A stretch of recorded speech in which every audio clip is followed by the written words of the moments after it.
Very good morning, student. Students, today we'll start our revision. So we will start the revision of chapter 18, the British Raj and the First War of Independence. Student, as you all know that we have already done this chapter, but I am taking your revision. Okay. So first of all, we know that student that throughout the history, some countries have tried to rule over the other countries. What do you think are the main? What are the main reason of this? Na? So it is the same with India also. Ki so many countries were tried to control over the India. So what are the main reason behind all these things? Okay. First of all, we revise the point. Vasco da Gama was the first European to find a sea route to India. Students, several hundred years ago, the Arabs and the European traded with India. Traded means to say, trade means business करना, ठीक है? They traded mainly over a land. India at that time was very rich country. तो जिस समय उन्होंने India से trade करना start करा स्टूडेंट्स, तो इंडिया जो थी वो बहुत रिच कंट्री थी for its famous for its spice, gold, Perl and silk. जो कि किसके लिए फेमस थी इंडिया हमारी? स्पाइस मीन्स मसाले, gold, pearls and silk. And the first European to find a sea route to India was the Portuguese Vasco da Gama. Okay, in ancient time there were no means of transport on a rail transport or a road transport. Only one transport was on that.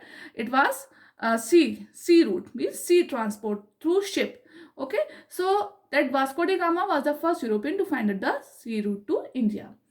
Second point, the British formed the East India Company in the year 1600 for trading in India. Okay, so many European countries came to India first. First, Dutch, French and English traders start trading with India. तो सबसे पहले कौन आया था? सबसे पहले हमारे यहाँ पुर्तगीज, देन डच, फ्रेंच और इंग्लिश आए. English means Britishers. And all they start fighting among themselves ki who will do the trade with India. So finally who will won this fight? Britishers finally won the fight.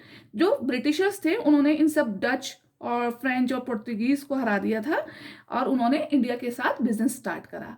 So when he started to do business with India, so they made a one company and that company name is East India Company. ठीक है, तो उन्होंने किस company को, east means उन्होंने British को वो करा, ईस्ट इंडिया कंपनी. उन्होंने इंडिया के साथ बिजनेस करने के लिए ईस्ट इंडिया कंपनी बनाई. Okay, and they made trading centre in western and eastern coast. अब उन्होंने इस ट्रेड को करने के लिए, इस बिजनेस को करने के लिए क्या करा? उन्होंने ईस्टर्न और वेस्टर्न कोस्ट मीन्स समुद्री तट, कोस्ट मीन्स होते हैं यहाँ समुद्र का तट होता है. ओके, वहां उन्होंने अपने सेंटर्स बनाए so that they finally they mainly spice and textile from India, जिससे कि वो क्या कर सकें, इंडिया से स्पाइस और टेक्सटाइल मीन्स कॉटन, कपड़ा, ठीक है, वो इंडिया से लेके जा सके. Okay, taking advantage of the constant fighting between different kingdoms in India, the British started taking control of India. Students, the wealth taken by two the Britain by the traders of East India Company used to fund the industrial revolution. अब जो east India company India के साथ जो business करती थी उससे जो उसको बेनिफिट होता था, तो उससे जो उनको पैसा मिलता था, मनी जो मिलता था, they use that money for the industrial revolution. Okay, but some traders were not satisfied with being mere traders in India. Means to say, but कुछ जो traders थे वो satisfied नहीं थे. they मतलब they did not satisfied themselves कि हम एक ट्रेडर्स के रूप में हम इंडिया के साथ बिजनेस करें. They wanted to control the India. Okay, control means उन्होंने क्या करना, उन्होंने चाहा कि हम किसी भी तरीके से इंडिया पे अपना कंट्रोल कर ले, इंडिया को अपने अंडर कंट्रोल ले ले. ओके, और उसके लिए उन्होंने क्या करा, around 250 years ago Mughal Empire in India has started decline. अब क्या था, उस समय इंडिया पे किसका राज था? मुगल्स का था. तो धीरे धीरे मुगल्स का जो एम्पायर था वो धीरे धीरे खत्म होने लग गया था. और उस चीज का किसने फायदा उठाया? ब्रिटिशर्स ने इस चीज का फायदा उठाया. तो this is the third point, taking advantage of constant fighting between different kingdoms in India, the British started taking control. Means when the Mughal empire is going down and decline and some Indians king fought with each other. तो कहते हैं ना कि जब दो जनों के बीच में लड़ाइयाँ होती हैं तो third person always take a benefit of all this things. तो in the same manner British took the benefit all these things. The British made unjust law and used unfair means to get rich at the cost of Indians. Student, this is the main thing is that why the Britishers wanted to trade with India, because India were a very rich country that time, okay, and Britisher made unjust law means to Britishers ने बहुत सारे ऐसे unjust law बनाए और unfair means से उन्होंने rich होना शुरू कर दिया. मीन्स एट एनी कॉस्ट वो इंडिया से रिच होना चाहते थे, तो उसलिए उन्होंने बाय हुक एंड क्रुक्स बहुत सारे काम ऐसे करे जिससे जो इंडियंस थे वो बहुत परेशान होने लगे. दे made a one unjust law, है ना. एक जो उनका अनजस्ट लॉ था वो क्या था, which they could take control more and more kingdoms of India. One such law that if a ruler died without a child, his kingdom would be taken over by the British. Means to say students, अगर कोई भी ruler, कोई भी king, उसके अगर कोई भी child नहीं होता है तो वो जब वो मर जाएगा तो जो उसकी kingdom है वो किसके अंडर कंट्रोल हो जाएगी, ब्रिटिश के अंडर कंट्रोल हो जाएगी, ब्रिटिशर्स के. So you have I think all of you have seen the movie Manikarnika, which I have already discuss in this previous video, है ना.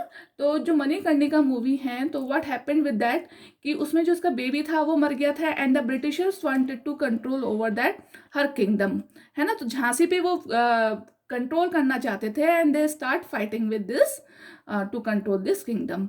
बट जो रानी की झांसी की जो रानी थी उन्होंने शी फॉट वेरी ब्रेवली, है ना.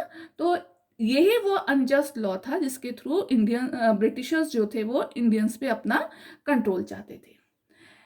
This made the Indians angry and dissatisfied with the British rulers.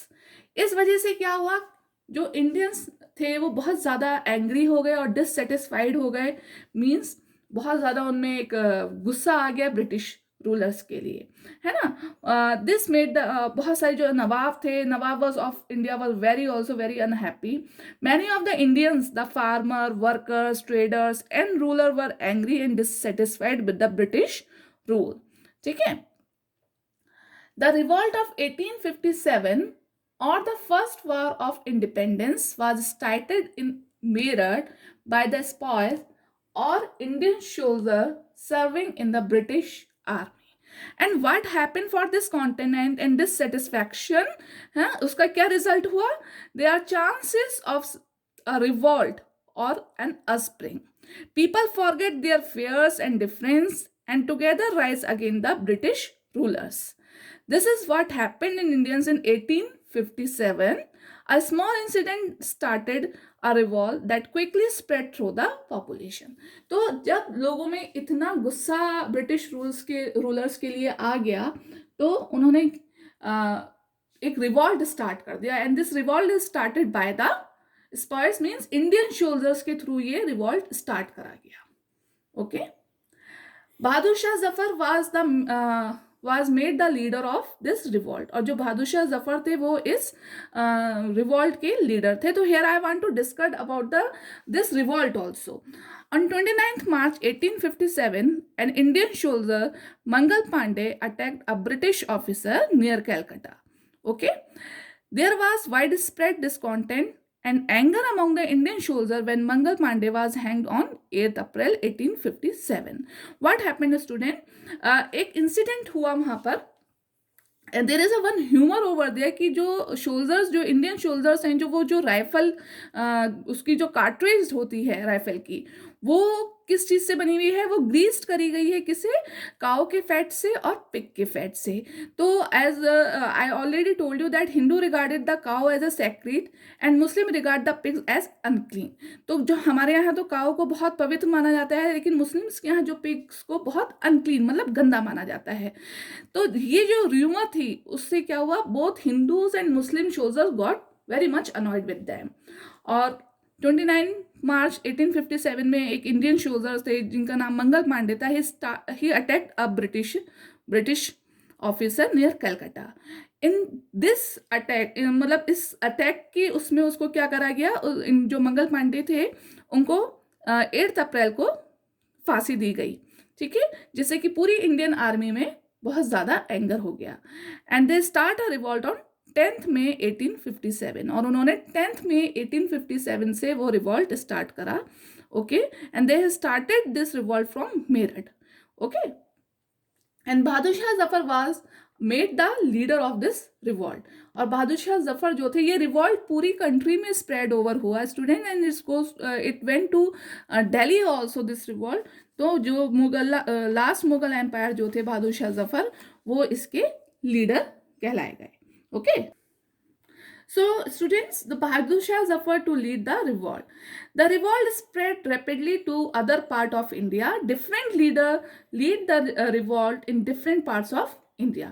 Means to say, अलग अलग मतलब जो ये रिवॉल्ट था वो इंडिया के अलग अलग पार्ट में लीड हुआ, और उनके अलग अलग डिफरेंट लीडर्स थे जिन्होंने उसको लीड करा, ओके। तो Nana Sahib, Tatya Tope, Rani Lakshmibai, as you know, है ना, and Liaquat Ali were some prominent leaders who led the revolt in different territories, ठीक है।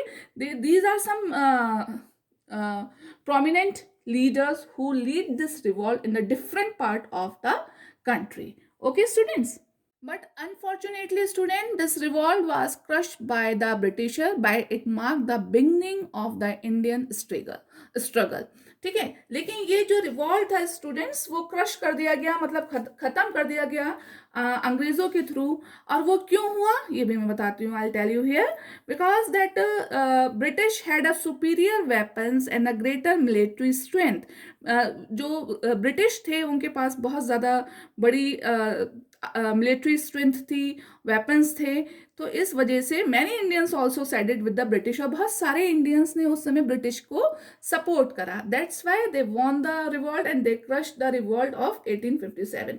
बट ये रिवॉल्ट क्रश तो हो गया, बट इट मार्क्ड मीन्स जाना जाता है किसके नाम से? It mark the revolt of the Indian struggle, मतलब इंडियन स्ट्रगल के नाम से, the first war of independence के नाम से ये स्ट्रगल जाना जाता है। In 1858, the British government took direct control of India. Why this thing is here I have written in 1858. You know that how to British came to India. Only British came to India for their trading purpose. But gradually some Britishers, they wanted to overcome and they want to control the India. है ना? तो अब they made a one firm, as I told you, East India Company. But in 1858, after the suppressed this revolt, British government decided to take India under its direct control. Means to say, अब उन्होंने जो East India Company बनाई थी, the rule of East India Company ended. Means उन्होंने जो East India Company as a for trading purpose से बनाई थी, वो खत्म कर दी, okay? And a viceroy was appointed to rule over India on the behalf of crown. Crown means होता है ताज, ठीक है। तो क्राउन के रूप में उन्होंने वाइसरॉय जो थे वो अपॉइंट कर दिए, ठीक है, इंडिया को रूल करने के लिए। तो the revolt failed, Indians were inspired by the bravery of those who fought against the British. It made them realize the injustice of British rule and the value of freedom. देखो, as तो revolt जो था वो fail हो गया था, but by this revolt of 1857 Indian inspired means होता है बेटा प्रेरित होना, ठीक है, inspired by the bravery of those who fought against the British. तो जो लोग ब्रिटिश के अगेंस्ट में, जिन सोल्जर्स ने, जिन लीडर्स ने ब्रिटिश के अगेंस्ट में वो रिवॉल्ट जो स्टार्ट करा था, उनकी ब्रेवरी से इंडियंस बहुत इंस्पायर्ड हुए, ठीक है। और उन्होंने क्या रियलाइज करा? They realize the injustice of British rule, means उन्होंने ब्रिटिश रूल्स का इनजस्टिस और वैल्यू ऑफ फ्रीडम, मतलब फ्रीडम की क्या वैल्यू होती है, इन सब चीज़ों को उन्होंने रियलाइज करा। It made them aware that if they stood United they could defeat the British and gain independence. उनको उस समय समझ में आया कि अगर हम यूनाइटेड होते, हम एक साथ खड़े होते, तो ये हम रिवॉल्ट जीत जाते और हमें फ्रीडम मिल जाती। तो this revolt is known as the first war of independence, and we are talking about the which revolt? The revolt which is started in 1857 in Meerut, ठीक है। तो मेरठ में ये रिवॉल्ट स्टार्ट हुआ था after the death of Mangal Pandey, Okay, so hope so students you have understood, you have revised this chapter with me. Okay, students, I will give you some question answer, some small exercise in between from your chapter. You can see it here. ठीक है, you can see the picture in your book also. So हम अब क्या करेंगे, हम इन chapters के बीच में से बच्चे I will make a some small exercise and small question answers which you have to copy down in your notebook. ठीक है, ऑलरेडी हम बहुत सारे क्वेश्चन आंसर और एक्सरसाइज इस चैप्टर से रिलेटेड कर चुके हैं, बट रिवीजन में again I will give you some question answers and exercise. तो आपको अपने जो आप जिस नोटबुक में आप एसएसटी का वर्क कर रहे हो उसी में आपको ये वर्क अपना करना है. But first of all you have to read the chapter for this purpose and watch the video. Okay, and whatever the query you have you can send me and you can ask me on WhatsApp group. Okay student, so you have to do work hard because your final exam is coming now. Okay, very soon you will come to know about all these things, when your date sheet, when your exam will start. That's why you have to study now. Okay, now your vacation has been finished, so come to the study mode, and whatever the things and what are the queries you have, you can ask on the WhatsApp group. Okay students, have a nice day, take care, stay safe.